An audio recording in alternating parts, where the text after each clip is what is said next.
చవితి ఈ రోజున ప్రధాన ద్వారానికి ఇరువైపులా సర్పములను చిత్రించి సర్ప కుటుంబాన్ని చిత్రించాలి.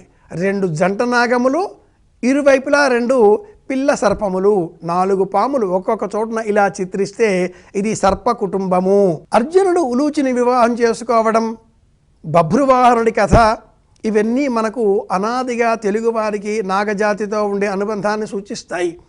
అస్సాం తదితర ప్రాంతాలలో బోడోల్యాండో, నాగాలాండో ఆ ప్రాంతంలో ఉండేటటువంటి వారి లేదా ఆ జాతికి ప్రతీకాత్మకంగా సర్పములను స్వీకరిస్తూ ఉంటాం అని కూడా చారిత్రక పరిశోధకులు తెలియజేస్తూ ఉన్నప్పటికీ సర్పాన్ని ఆరాధించడంలో ఈ భూమికి సంబంధించిన గురుత్వ ఆకర్షణ శక్తి గణపతి, బాహ్య వలయంలో ఉండే ఆకర్షణ శక్తి కుమారస్వామి, సర్పము సుబ్రహ్మణ్యుడు, ఈ భూమి శివలింగము, భూమి మీద మొలిచేటటువంటి చెట్లు చేమలు ప్రకృతి ఇది పార్వతి, ఇది శివ కుటుంబం కనుక సర్ప ఆరాధన తప్పనిసరి.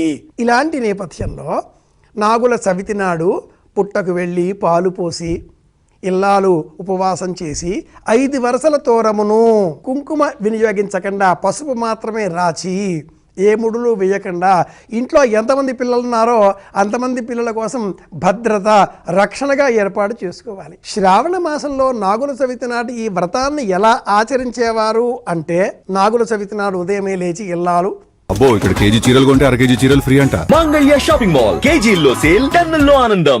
తలంటుకొని శుభ్రంగా పట్టు చీర కట్టి అనంతరం ఒక పళ్ళెంలో పాలు, చలిమిడి, ఇంట్లో లభించేటటువంటి పళ్ళు, అరటిపండు, జామపండు, గింజ, విత్తనం ఉన్నవి కూడా ఇలాంటి పళ్ళను సేకరించుకొని సమీపంలో ఉండే పుట్ట వద్దకు వెళ్ళి ఆ పుట్టలో ఆ పళ్ళు ఉంచి ఆ పాలు పోసి అనంతరం అక్కడి నుంచి కొంత పుట్టమంటిని సేకరించి ఇంటికి తీసుకువచ్చి ప్రధాన ద్వారానికి వెలుపల నిలుచొని నాగయ్య రక్ష, నాగయ్య రక్ష, నాగయ్య రక్ష, నాగమయ్య రక్ష అని కూడా అనవచ్చును.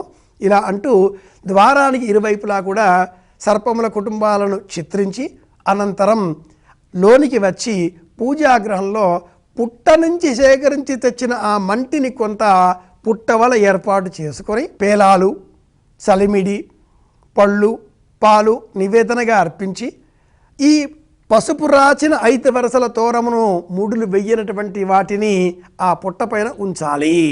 ఎంతమంది పిల్లలుంటే అంతమందికి విడివిడిగా.